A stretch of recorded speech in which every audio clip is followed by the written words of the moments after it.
Bismillahirrahmanirrahim. Assalamualaikum warahmatullahi wabarakatuh. Alhamdulillahirabbil alamin.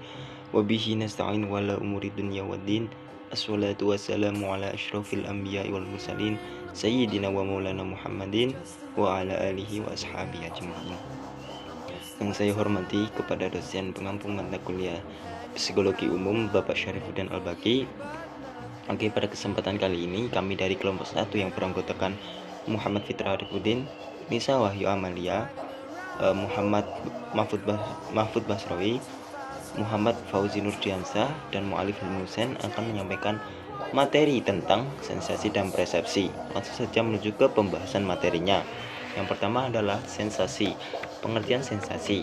Sensasi adalah tahapan awal seorang manusia dalam menerima informasi. Kata sensasi berasal dari kata Latin yaitu sensatus yang berarti dianugerahi. Dengan indera atau intelek, secara lebih umum sensasi bisa diartikan sebagai sebuah aspek kesadaran yang sangat sederhana sebagai hasil dari indera kita, seperti panas, warna, aroma, rasa, dan lain sebagainya. Jadi sensasi adalah tahap awal penerimaan informasi dari lingkungan luar yang bersifat stimulus dan dapat diterima oleh panca indera sehingga menjadi informasi. Sensasi juga merupakan deteksi energi fisik yang dihasilkan atau dipantulkan oleh objek-objek fisik. Sensasi terjadi ketika dalam lingkungan eksternal atau dalam tubuh merangsang reseptor dan organ-organ indera.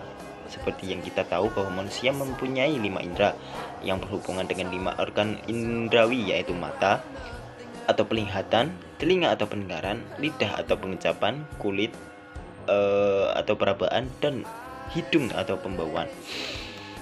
Selanjutnya jenis-jenis sensasi. Jenis-jenis sensasi di sini ada 5. Yang pertama adalah sensasi penglihatan. Salah satu alat indera kita adalah mata yang menerima stimulus berupa cahaya. Mata adalah salah satu instrumen penerima informasi yang paling mendasar dan awal serta menghubungkan manusia dengan dunia luarnya. Jadi awal. Jadi mata, sensasi penglihatan seperti halnya seperti halnya panca indera. Yang selanjutnya adalah sensasi pendengaran. Stimulus lain yang ada di lingkungan adalah suara yang diterima oleh indera pendengar, yaitu telinga. Telinga kita melalui proses ini kita bisa mengalami sensasi suara indah berupa senandung lagu, musik, dan lain-lain. Jadi sensasi pendengaran adalah telinga. Yang ketiga adalah sensasi peraba. Sensasi peraba di sini adalah kulit. Kulit merupakan indera manusia yang terluas dan paling luar. Selain melindungi organ dalam tubuh di lingkungan luar, kulit juga berfungsi sebagai indera peraba.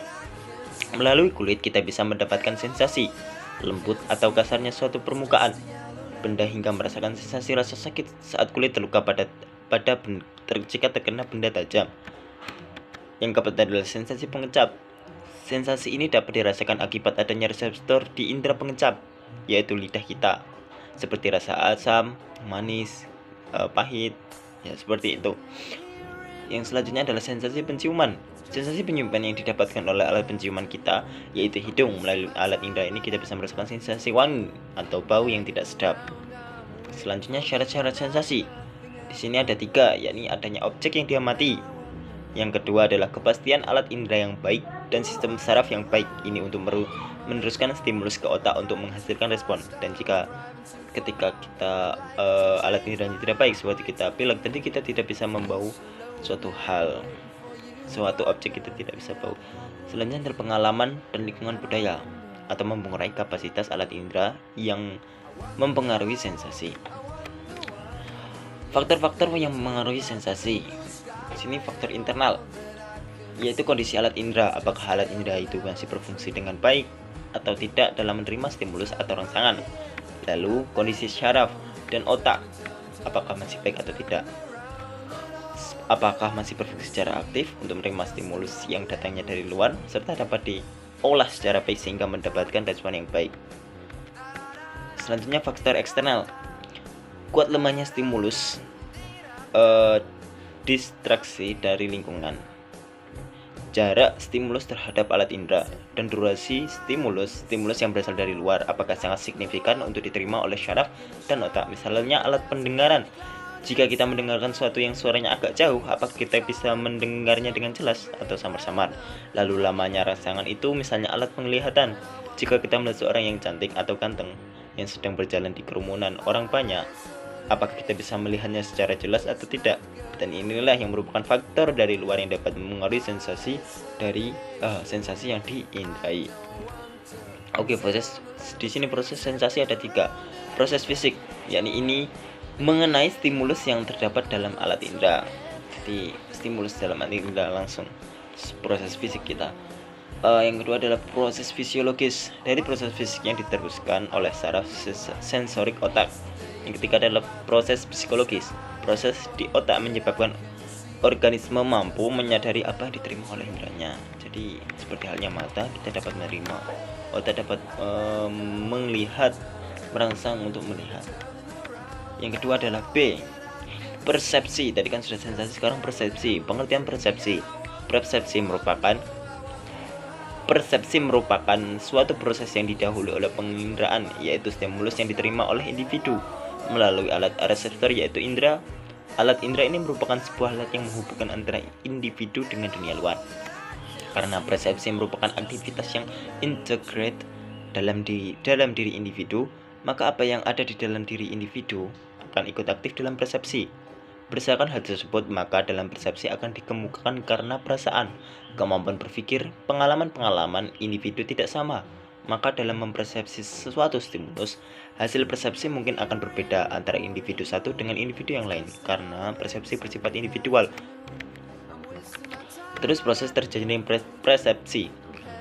Tahapan pertama yaitu tahapan yang dikenal dengan sebagai proses kealaman atau fisik yang memiliki arti sebagai proses ditangkapnya sebuah stimulus atau objek-objek oleh indera yang dimilikinya. Tahap kedua yaitu tahapan yang dikenal sebagai proses fisiologis, yaitu proses di mana akan diteruskannya stimulus objek yang sudah diterima sebelumnya oleh alat indera melalui syaraf sensorik menuju otak. Tahap ketiga adalah tahapan yang dikenal sebagai proses psikologi yang mana merupakan proses yang ada di dalam otak sehingga individu akan mengerti, menyadari, menafsirkan serta menilai dari objek tersebut. Yang keempat adalah tahapan yang menjadi akhir di mana hasil sudah diperoleh dari proses persepsi yang telah terjadi berupa tanggapan, gambaran, ataupun kesan. Syarat-syarat persepsi: adanya objek yang dipersepsi, adanya alat indera dan reseptor, adanya sebuah perhatian. 4. Faktor yang mempengaruhi persepsi. Dari sini adalah faktor internal. Faktor internal yang mempengaruhi persepsi yaitu faktor-faktor yang terdapat dalam individu yang mencakup beberapa hal, antara lain fisiologis, informasi masuk melalui alat indera. Selanjutnya, informasi yang diperoleh ini akan mempengaruhi dan melengkapi usaha untuk memberikan arti terhadap lingkungan sekitarnya. Kapasitas indera untuk mempersepsi pada tiap orang berbeda-beda, sehingga interpersepsi terhadap lingkungan juga dapat berbeda. Selanjutnya, perhatian individu memerlukan sejumlah energi yang dikeluarkan untuk memperhatikan atau memfokuskan pada bentuk fisik dan fasilitas mental yang ada pada suatu objek. Selanjutnya adalah energi. Tiap orang berbeda-beda, sehingga perhatian seorang terhadap objek juga berbeda, dan hal ini akan mempengaruhi persepsi terhadap suatu objek. Minat persepsi terhadap suatu objek bervariasi tergantung pada beberapa banyak energi atau perceptual vigilance yang digerakkan untuk mempersepsi. Yang selanjutnya adalah perceptual vigilance, merupakan kecenderungan seseorang untuk memperhatikan tipe tertentu dari stimulus atau dapat dikatakan sebagai minat. Selanjutnya adalah faktor eksternal yang mempengaruhi persepsi, merupakan karakteristik dari lingkungan dan objek-objek yang terlibat di dalamnya. Elemen-elemen tersebut dapat mengubah sudut pandangan seorang terhadap dunia sekitarnya dan mempengaruhi bagaimana seorang merasakan atau menerimanya. Sementara itu, faktor-faktor eksternal yang mempengaruhi persepsi adalah: 1. Ukuran dan penempatan dari objek stimulus. Faktor ini menyatakan bahwa semakin besarnya hubungan suatu objek, maka semakin mudah untuk dipahami. Selanjutnya adalah bentuk. Bentuk ini akan mempengaruhi persepsi individu, dan dengan melihat bentuk, ukuran atau suatu objek, individu akan mudah untuk perhatian pada gilirannya membentuk persepsi. Warna dari objek-objek. Objek-objek yang mempunyai cahaya lebih banyak akan lebih mudah dipahami, atau to be perceived dibandingkan dengan yang sedikit. Yang keempat adalah keunikan dan kekontrasan stimulus. Stimulus luar yang penampilannya dengan latar belakang dan sekelilingnya yang sama sekali di luar sangkaan individu yang lain akan banyak menarik perhatian. Selanjutnya adalah tahap-tahap perspektif. Yang pertama adalah seleksi atau perceptual selection. Proses persepsi diawali dengan adanya stimulasi yang mengenai panca indera, disebut sensasi. Stimulasi ini sangat beragam jika dilihat dari asalnya. Ada yang berasal dari luar individu dan dari dalam individu. Yang kedua adalah pengorganisasian atau perceptual organization. Pengorganisasian adalah kecenderungan manusia membuat keteraturan untuk hal-hal yang tidak teratur. Demikian pula terhadap persepsi. Simulasi banyak yang datang dari lingkungan tetapi tidak diserap begitu saja, sebab setiap orang melakukan pengorganisasian terhadap stimulus tersebut. Setelah memilih stimulus mana yang akan diperhatikan, konsumen akan mengorganisasikan, mengelompokkan, dan menghubungkan stimulasi yang akan dapat diinterpretasikan sehingga mempunyai mana. Jadi intinya untuk sensasi dan persepsi, sensasi di sini lebih seperti halnya panca indera.